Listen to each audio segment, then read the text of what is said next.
দৈনিক বাণিজ্য প্রতিদিন এই পত্রিকাটির পঞ্চম বর্ষপূর্তিতে এই পত্রিকায় কর্মরত সকল সাংবাদিক, কর্মকর্তা, কর্মচারী এবং এই পত্রিকার কর্তৃপক্ষ, এই পত্রিকা যারা পড়েন, বিজ্ঞাপন দেন, সবাইকে আন্তরিকভাবে শুভেচ্ছা জানাচ্ছি ঢাকা রিপোর্টার্স ইউনিটির পক্ষ থেকে।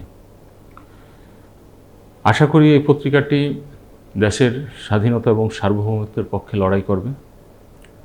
স্বাধীনতা এবং সার্বভৌমত্ব টিকিয়ে রাখার জন্য যে জনমত গঠন করা প্রয়োজন, যে ভূমিকা রাখার প্রয়োজন, সেই ভূমিকা এই পত্রিকাটি রাখবে। আমরা স্বাধীন গণমাধ্যমে বিশ্বাসী। আমরা গণমাধ্যমের স্বাধীনতা, মানুষের বাক স্বাধীনতা, সাংবাদিকদের লেখার স্বাধীনতা, বলার স্বাধীনতা, এগুলোর জন্য দীর্ঘদিন লড়াই সংগ্রাম করে আসছি। আমরা গত 16 বছর এমন একটি পরিস্থিতির মধ্যে ছিলাম যে আমাদের কথা বলার স্বাধীনতাটুকু ছিল না। সে থেকে আমরা পরিত্রাণ পেয়েছি। বর্তমানে দেশে একটি গণতান্ত্রিক সরকার বিরাজমান।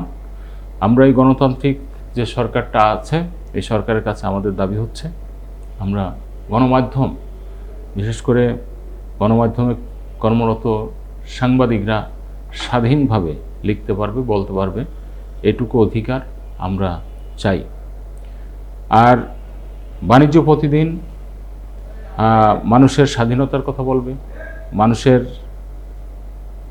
অধিকারের কথা বলবে, ন্যায়ের কথা বলবে, সেটাও আমরা চাই।